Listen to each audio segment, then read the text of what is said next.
Bonjour à tous, aujourd'hui on se retrouve pour parler d'hébergement et de quel fournisseur choisir, ainsi que des paramètres à prendre en considération pour faire notre choix. Souvent je vois des gens qui se posent 1000 questions et perdent du temps. Ce qui me fait de la peine, c'est qu'il y a des gens qui perdent du temps pour essayer d'économiser 1 € par an sur un fournisseur plutôt qu'un autre, ou qui passent des heures à regarder des documents techniques qui au final sont sans influence pour 99% des personnes. Je parle de gens qui ont besoin d'un hébergement pour 1 à 10 sites. Je ne parle pas de grosses équipes qui gèrent des sites avec des millions de pages, je n'ai pas l'expérience de cela, je parle en tant qu'éditeur de sites indépendants.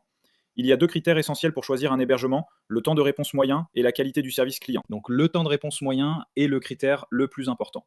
Regardez cette image des performances prises sur Google Search Console d'un de mes sites hébergés chez un fournisseur horrible que je dois changer rapidement. La limite maximale de temps de réponse moyen devrait être de 500 millisecondes maximum. Ici, on est à plus de 1000 millisecondes.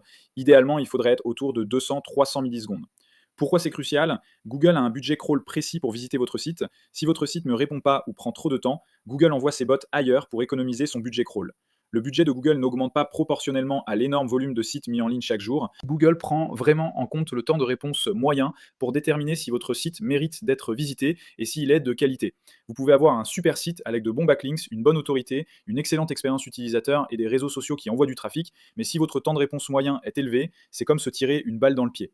On paye un service d'hébergement et le minimum qu'ils doivent nous donner, c'est un temps de réponse acceptable.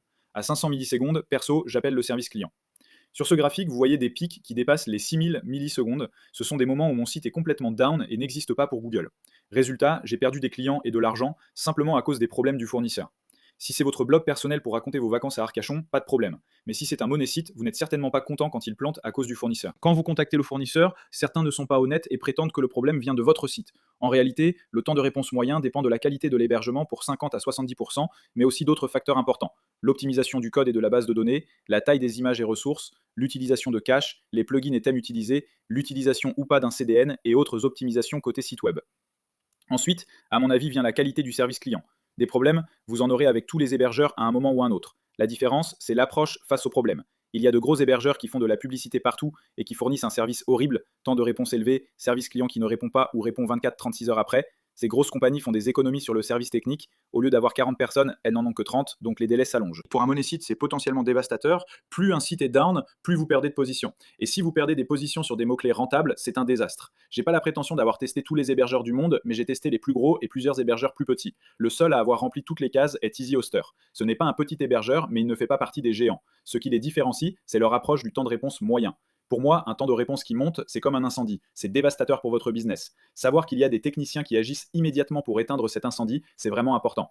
Avec EasyHoster, mes sites, j'ai migré presque tous mes sites chez eux, ne dépassent jamais 350 millisecondes de temps de réponse moyen. La plupart sont autour de 200-300 millisecondes. Je suis franchement très satisfait. J'ai eu des problèmes avec eux comme avec tous les autres, c'est normal et inévitable, mais leur approche est différente. Quand vous ouvrez un ticket, vous pouvez choisir le niveau d'urgence, ils ne m'ont jamais fait attendre plus de 2 heures. Une fois, ils m'ont appelé directement pour m'informer d'un problème important sur mon site, avant même que je m'en rende compte. Parfois, ils avaient déjà commencé à résoudre le problème avant de me répondre. Il y a des fournisseurs qui ne vous appellent jamais et vous laissent votre site dans un état horrible. EasyHoster vous contacte et agit proactivement. D'ailleurs, le service client et technique d'EasyHoster m'ont aidé à résoudre certains problèmes et à gommer des imperfections techniques de mon site. J'étais arrivé chez eux en pensant que tout était bien optimisé de mon côté, alors que non. Leur équipe technique m'a guidé pour améliorer certains aspects que j'avais négligés. EasyHoster propose des accessoires et services supplémentaires, création de site, achat de domaine, que je n'ai jamais testé car cela ne m'intéresse pas. Pour l'hébergement pur, ça vaut le coup. Leurs offres vont de 2,49 € plan light à 32,99 € plan performance, avec plusieurs options intermédiaires à 3,99 € perso, 6,49 € pro, 12,99 € pro plus et 24,99 € business selon vos besoins. Si vous avez plus de 12 sites, contactez leur service commercial pour une offre sur mesure. L'offre à 2,49 € pour un site me semble limite. Celle à 4 sites, 6 Go, 20 mails, 10 bases de données est la plus populaire et semble pertinente. Gardez en tête qu'un bon hébergement ne fait pas tout, il faut aussi optimiser son site web pour obtenir des performances optimales. Voilà, je regrette de ne pas les avoir connus avant, j'aurais économisé beaucoup de temps et d'énervement. Gros bisous.